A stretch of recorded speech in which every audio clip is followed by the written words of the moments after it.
আজকে যারা গণতন্ত্রের বিরুদ্ধে বিভিন্ন রকমের বক্তব্যের মধ্য দিয়ে নির্বাচনের বিষয়ে শঙ্কা প্রকাশ করছে, তারা গণতন্ত্রের পক্ষে শক্তি নয়। বিএনপির স্থায়ী কমিটির সদস্য সালাউদ্দিন আহমেদ মন্তব্য করেছেন যে যারা বিভিন্ন রকম বক্তব্য দিয়ে নির্বাচন নিয়ে শঙ্কা প্রকাশ করছে তারা গণতন্ত্র ও দেশের মানুষের পক্ষের শক্তিই নয়। শনিবার নয়াপল্টনে বিএনপির কেন্দ্রীয় কার্যালয়ের নিচে দলীয় চেয়ারপারসন খালেদা জিয়ার ৮১তম জন্মদিন উপলক্ষে যুবদল আয়োজিত মিলাদ ও দোয়া মাহফিলে তিনি এই মন্তব্য করেন। সালাউদ্দিন আহমেদ বলেন, খালেদা জিয়া একটি নাম, একটি ইতিহাস। বাংলাদেশের স্বাধীনতা যুদ্ধের সময় তিনি তার ২ শিশু সন্তানকে নিয়ে বন্দি দশা বরণ করেছেন।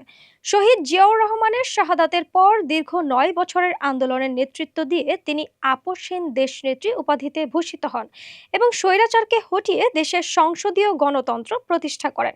তিনি আরও বলেন, ১৯৯৬ সালে জনতার দাবির পরিপ্রেক্ষিতে খালেদা জিয়া নির্দলীয় তত্ত্বাবধায়ক সরকারের বিধান সংবিধানে প্রবর্তন করেন। তার জন্মদিনে আমরা প্রার্থনা করি তিনি যেন গণতন্ত্র ও স্বাধীনতার রক্ষা কবচ হিসেবে আরো দীর্ঘজীবী হন।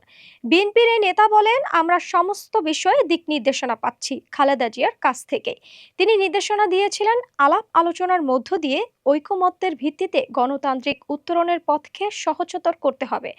তার নির্দেশনা মোতাবেক আমরা সরকারের সঙ্গে অনেকবার আলোচনা করেছি এবং সমস্ত গণতান্ত্রিক শক্তির সঙ্গে আমরা আলোচনারত।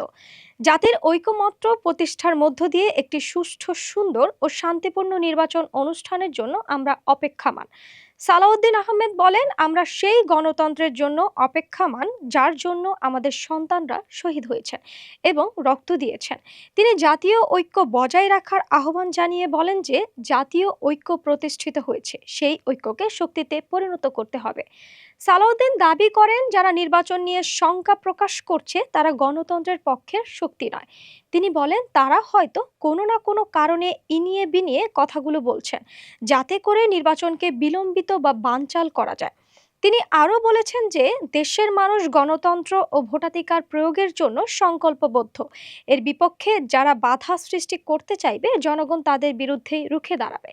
তিনি সব গণতান্ত্রিক রাজনৈতিক দলের প্রতি আহ্বান জানান, বিরোধী গণতান্ত্রিক সংগ্রামে যেভাবে ঐক্যবদ্ধ হয়েছিলেন সেইভাবে আগামী নির্বাচন সুষ্ঠু ও শান্তিপূর্ণভাবে অনুষ্ঠানের জন্য ঐক্যবদ্ধ থাকতে হবে।